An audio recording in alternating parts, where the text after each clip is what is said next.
Welcome back to the show analyzing real life attacks caught on tape. We're going to take a look at our video, analyze it step by step, and see how can we react in this kind of scenario.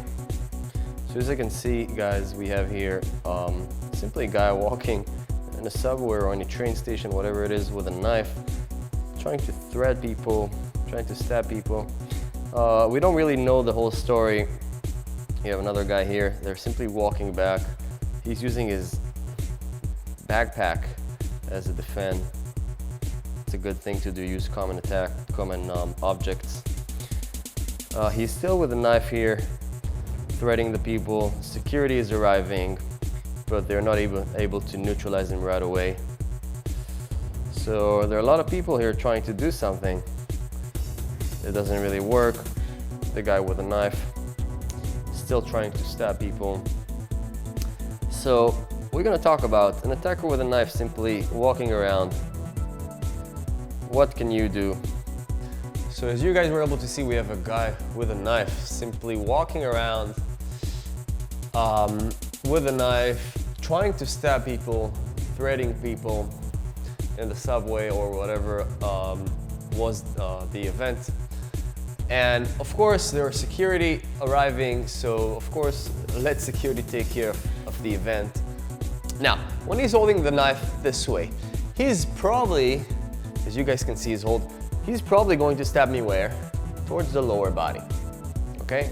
But it's not 100% because from here, he can simply change up the angle and go up. So he got the angles, from the stomach and almost 180 degrees all the way to my face, even though it's less likely that he's going to go to my face, but very likely to the stomach or even shoulder, chest area. He doesn't even have to change the way he's holding the knife. So the tip I want to give you guys is if you see an attacker with a knife coming towards you, it doesn't matter if he's holding the knife from this kind of hold or from up, I want to give you a tip, is putting your hands towards the attacker's face. Not too much extend your hands so you won't get slashed, but you want to extend your hand in a way that you're psychologically affecting the attacker to attack you where? Absolutely down. So you don't hesitate, you don't give the attacker another option of stabbing you down up. And you don't have to kind of decide, oh, is it a stab from the up or a stab to the stomach? The way that you're putting your hands here, psychologically, I'm affecting the attacker. Even if he's holding the knife from above and I'm doing something like this, please know I'm taking the distance, he's always going to go down. The reason is that he's not going to attack me where my hands are because they're simply ready. And if it is, guess what? My hands are ready. Boom. Oh. Okay, so first tip, of course, take distance. We said, put yourself in a fighting stance. A fighting stance is something important. Don't get in those kind of fighting stance, especially not against someone with a knife. You're losing the element of surprise. When you're doing this, the attacker is simply going to confuse you. He knows you're ready. Be an innocent. Put your hands, extend your hands towards his face. You're affecting him to stab you in the lower body. Boom. You almost for sure know that he's stabbing in the lower body. Dive in, pay attention. Boom. Boom. Oh. Dive in. It's very similar to the stab from the top when I wrap the hand. That just from that now, it's from the lower part.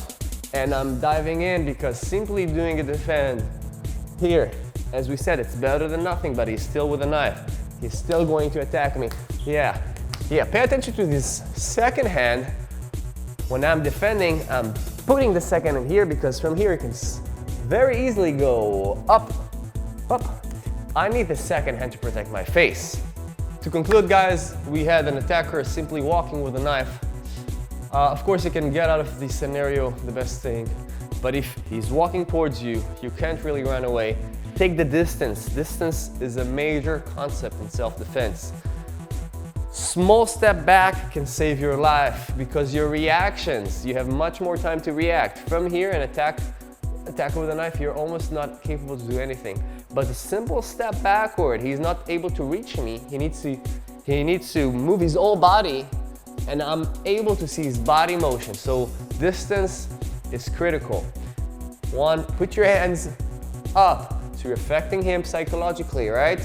From here, for sure, is not going to stab me up. And if you will, I got my hands ready, but most likely he's gonna go towards the lower body, and I need to dive in.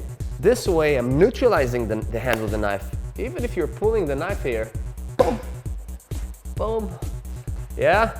The second hand, as we said, really important as well, but the wrap, the grip, those strikes, boom, boom, okay? You can disarm the knife, or most likely the knife will simply, after a couple of strikes, will go down to the ground, and you can take control of the situation. Leo, thank you. Thank you guys for joining our Krav Maga class. You guys can stay tuned and check out our Facebook and YouTube page and learn more Krav Maga tips and lessons. Thank you.